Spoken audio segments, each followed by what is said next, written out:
താനേത് എങ്ങോട്ട് പോകുന്നു? ഇവിടെ എല്ലാവർക്കും ഭക്ഷണം കഴിക്കണ്ടേ, വസ്ത്രങ്ങൾ ധരിക്കണ്ടേ, നിത്യ ചെലവുകൾ നടക്കണ്ടേ, അതിനൊക്കെ ക്യാഷ് വേണ്ടേ?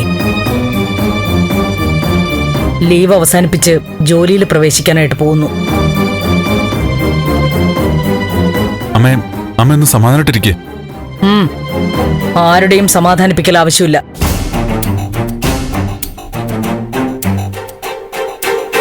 പിടിപ്പില്ലാത്തവര് ധനവും വസ്തുക്കളും കൈകാര്യം ചെയ്യുമ്പോ എന്തൊക്കെ സംഭവിക്കുമെന്നതിന്റെ ഉദാഹരണമാണ് ഇവിടെ കണ്ടത്. എല്ലാം നഷ്ടപ്പെട്ട് നിൽക്കുന്നിടത്ത് നിന്ന് ഒന്നേന്ന് തുടങ്ങണം.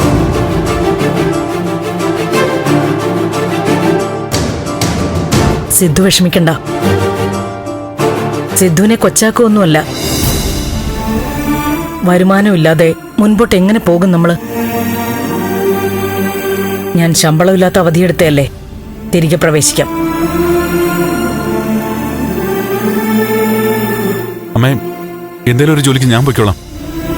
കൊലക്കേസിൽ പ്രതിയെന്ന് സംശയിക്കപ്പെടുന്ന നിനക്ക് എവിടുന്നൊരു ജോലി കിട്ടും?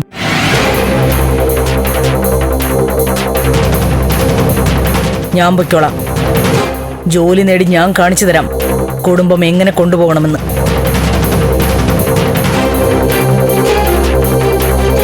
മുമ്പ് ഞാൻ പുറത്തേക്ക് ഇറങ്ങുമ്പോ കാറുമായിട്ട് ഡ്രൈവർ കാത്തു നിൽക്കുമായിരുന്നു. ഇന്നിപ്പോ ടാക്സിയോ ഓട്ടോയോ കിട്ടും.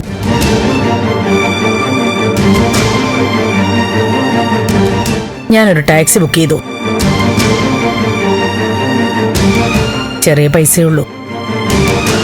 തനിക്ക് താനും പുരയ്ക്ക് തൂണുമെന്നല്ലേ.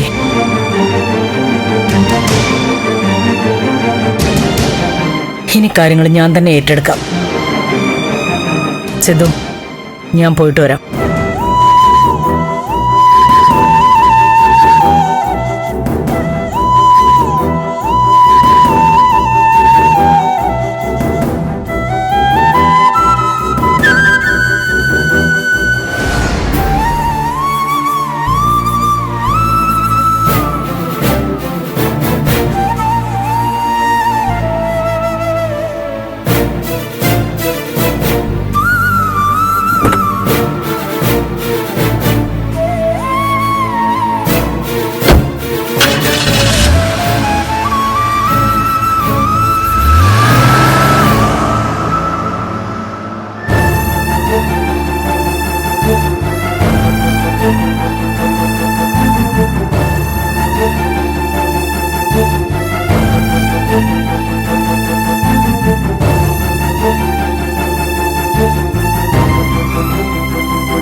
ഫ്ലവേഴ്സ് ഒരുക്കുന്ന കാഴ്ച വസന്തം യൂട്യൂബിൽ പ്രേക്ഷകർക്ക് ലൈവായി കാണാം.